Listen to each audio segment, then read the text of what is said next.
What's up, you guys? It's Graham here. So I'm almost done. I know I said that in the last video, but now it's almost closer to being almost done. There's so many little things that are driving me absolutely crazy that aren't done yet. But because I think it's been a little bit over a week since I uploaded my last video, I'm just gonna do another one. And with this video, because it seems like every little video has like a bit of a lesson to it, the lesson in this video is how to save money when it comes to remodeling a place and like where to look and what to do. So the first I'll get into, we'll walk into the kitchen, and as you can see, the kitchen is almost done. By the way, if you follow me on Snapchat, you would know when we did the backsplash, it turned out like it looked absolutely terrible. I wanted a very light gray grout. And apparently what they thought I meant when I said light gray is like this dark, like black charcoal. It looked terrible. So they ended up ripping it all out and doing it again. And with this, I decided to put the subway tiles a little bit closer together and do white grout. I think it just looks a lot cleaner given the kitchen. But when it comes to saving money in the kitchen, you'll notice the appliances. I went with the Frigidaire Gallery series where I got the microwave, the stove, the refrigerator, and the dishwasher all in one. So how do I save some money? I was reading online and I heard that one of the best things to do is go get a quote from Home Depot. And then what you do is you take that quote to Lowe's and you ask them to beat the Home Depot pricing. So I did that. I'm gonna cut to it right now. So let's go to it. So we're gonna try a quick experiment here to try to get the best deal on appliances. And what I was reading online, apparently this strategy goes, you go to Home Depot, you get a quote for the appliances that you wanna get, and then you take that quote to Lowe's and you ask them to beat that price. So what I did, I went to Home Depot, and thankfully it's Labor Day in the next week and everyone's offering like these insane discounts. So I went with the Frigidaire Gallery series for the 4-piece, like the stove, refrigerator, dishwasher, microwave. And the total after all their Labor Day sales and stuff like that was $2,668.93. Okay, which honestly is a pretty good price. Like if I were paying retail for this would easily be like $3,500. So already I'm saving like $900. But I'm outside of Lowe's right now, so we're gonna test this theory and see if Lowe's will actually beat the price. So let's do it. 20 minutes later. All right, so it just finished, and this is amazing. The total came out to $2,281.35, a savings of about $400, and they threw in next day delivery. So yeah, I just saved $400 by driving down the street to Lowe's, getting another quote, and next day delivery. This strategy, it actually works. So if you want to save a lot of money on appliances, do the Home Depot to Lowe's strategy. Can't believe I didn't do this sooner. So anyway, you can see that's how I got such a good deal on these appliances. And it also really helps that it is Labor Day. So when it comes to Labor Day, I see like all these sales. So it's basically I got a sale, then on top of like another sale by shopping it around. So I'd highly recommend for anybody who's buying appliances, wait for some sort of like special holiday deal and then pin Home Depot against Lowe's. And some of you guys were saying like I should have taken that Lowe's quote back to Home Depot and seen what they would do.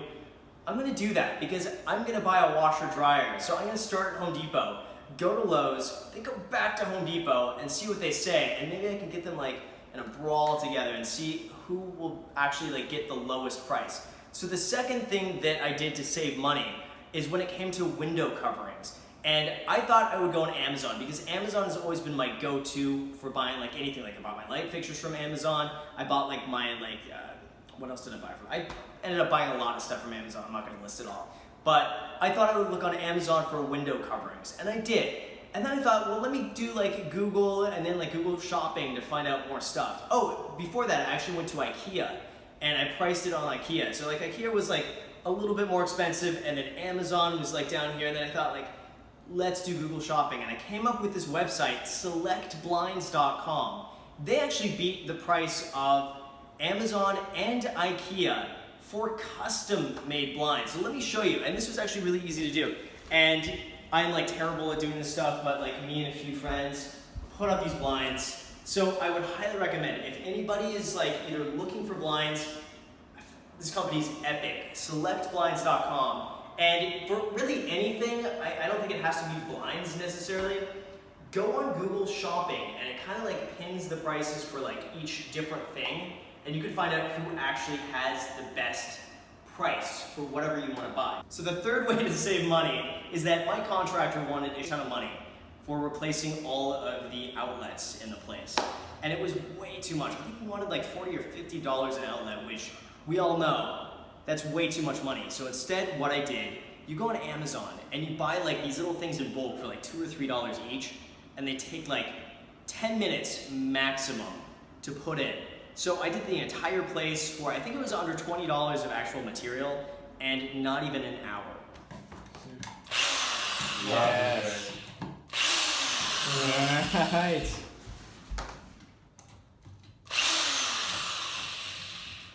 Beautiful. So there you go, that saves a lot of money. And while we're in the view of the kitchen, this little thing I got from Amazon, by the way, so I highly recommend for any like the little like miscellaneous stuff, Amazon is the place to go, and I spent way too much time on Amazon. So, oh, and we finished the hardwood floors, which actually turned out pretty good. I'll show you the bathroom, and then I'll show you now the fourth way to save a little bit of money. So the bathroom is just about there. I'm really happy with it. You know, it might not be everyone's style, but what I really wanted to go for is like a 1920s kind of vibe mixed with something a little bit newer, mixed with something Spanish.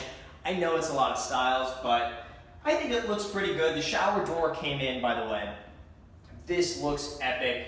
Super happy with this. And honestly, all I think the bathroom needs at this point is like a little toilet paper holder, a towel rack, and like some little shelving, which I will probably go on Amazon and buy.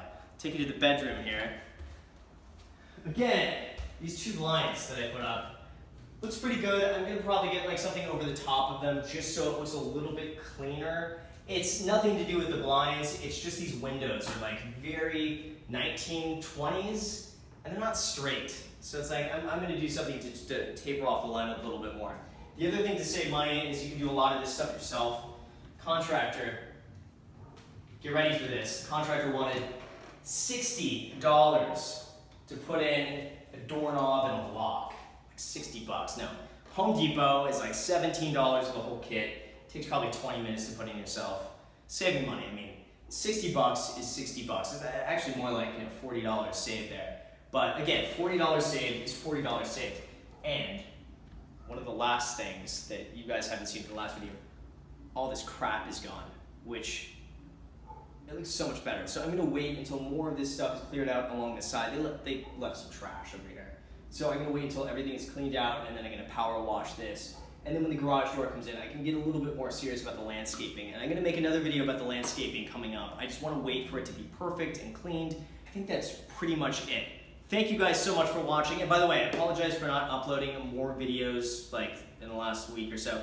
I've honestly just been so stressed out with this place and getting it done, and like trying to have this place done by September 1st, which passed. I'm not quite there yet. There's so many little miscellaneous things. And I've just been so stressed out by that I haven't had time to make any other videos. And to be honest with you guys, it's like if I'm not in a mood to make a video, I won't make it because I know it's gonna be crap, and I don't wanna release anything that's not like I'm really proud of and like a 10 out of 10. Otherwise, I feel like it's just gonna be kind of lacking.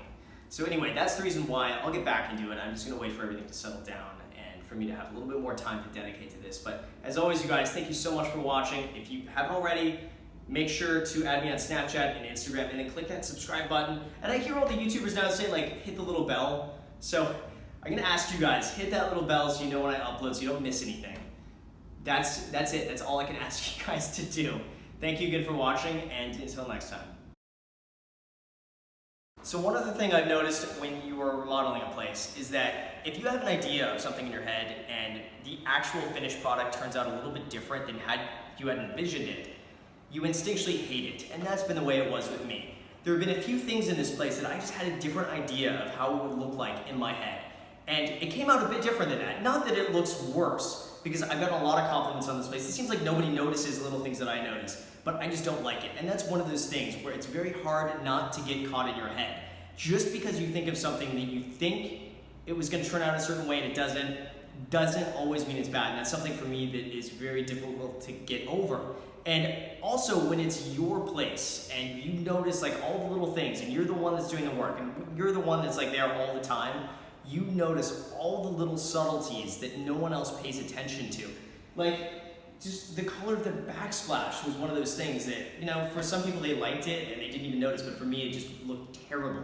Maybe it did look terrible. It probably actually did look pretty bad. Even something like the stove, it juts out by like an inch. And that really bothers me, and I bet for most people they wouldn't even notice something like that, but like it really bothers me. So like something like that has to be fixed. There are also like little tiny things on like the baseboards that aren't totally lined up that I just can't stand. Or there are some little pieces of paint on the wood floors that I just can't stand. There are little things all around here that's very difficult to like get over.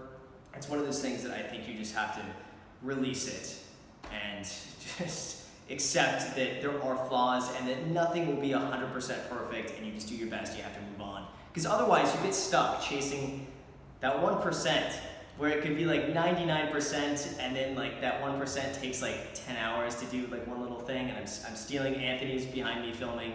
I'm stealing his quote on this one, but it's very true. When you start getting to that point where you're chasing that 1%, where it doesn't really make a difference, but it takes you like 100 times longer to do than everything else, that's when you know you should probably stop. So I'm about getting to that point where it's just like, no, I'm chasing those little fine details that really don't make any difference, and that's something that I'm working on myself. So I'm not perfect, I'm doing the best I can when it comes to that sort of stuff.